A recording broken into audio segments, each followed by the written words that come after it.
नमस्कार दोस्तों, आज के हमारे इस वीडियो में हम आपके लिए शुक्र प्रदोष व्रत की पौराणिक कथा लेकर आए हैं।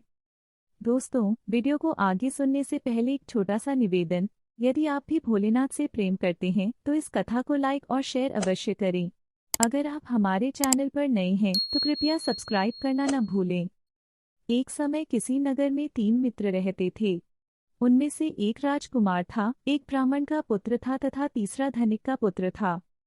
राजकुमार और ब्राह्मण कुमार विवाहित थे। वहीं धनिक के पुत्र का विवाह हो चुका था लेकिन उसका गौना अभी नहीं हुआ था।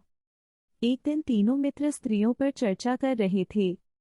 ब्राह्मण कुमार ने स्त्रियों की प्रशंसा करते हुए कहा, नारीहीन घर भूतों का डेरा होता है। धनिक पुत्र ने यह सुना तो तुरंत ही अपनी पत्नी को लाने का निश्चय कर लिया। तब उसके माता पिता ने उसे बहुत समझाया कि अभी शुक्रदेव डूबे हुए हैं, ऐसे में बहू बेटियों को विदा कराना शुभ नहीं माना जाता। लेकिन उसने अपने माता पिता की बात नहीं मानी और अपने ससुराल पत्नी को लेने चला गया। ससुराल में भी उसे बहुत मनाया गया, लेकिन धनिक पुत्र जिद पर अड़ा रहा। उसकी जिद के आगे उसके ससुर और ससुराल वालों को झुकना पड़ा और उन्होंने अपनी कन्या को विदा कर दिया। विदाई के बाद पति पत्नी गांव से बाहर निकले ही थे कि बैलगाड़ी का पहिया निकल गया और बैल की टांग टूट गई। दोनों को चोट लगी, लेकिन फिर भी वे चलते रहे।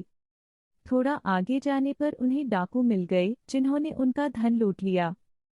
किसी तरह दोनों घर पहुंचे, तो घर पहुंचते ही धनिक के पुत्र को सांप ने काट लिया।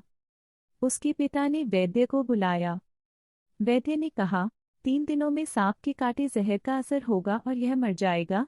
जब ब्राह्मण कुमार को यह खबर मिली तो वह तुरंत धनिक पुत्र के घर पहुंचा।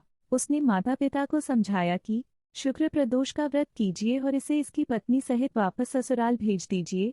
धनिक ने ब्राह्मण कुमार की बात मान ली। उसने अपने पुत्र को उसकी पत्नी के साथ वापस ससुराल पहुंचा दिया और स्वयं अपनी पत्नी के साथ शुक्र प्रदोष व्रत किया। धनिक ने भगवान भोलेनाथ से अपने पुत्र की लंबी आयु की कामना की। धीरे धीरे उसके पुत्र की हालत ठीक होने लगी और शुक्र प्रदोष व्रत के प्रभाव से उसका कष्ट दूर हो गया। दोस्तों, हर माह में आने वाला प्रदोष व्रत भगवान शिव शंकर की कृपा पाने का सबसे बड़ा दिन माना जाता है। शुक्रवार को पड़ने वाले प्रदोष व्रत को शुक्र प्रदोष व्रत कहा जाता है। इस दिन किया जाने वाला व्रत सुख, समृद्धि और सौभाग्य का वरदान देता है।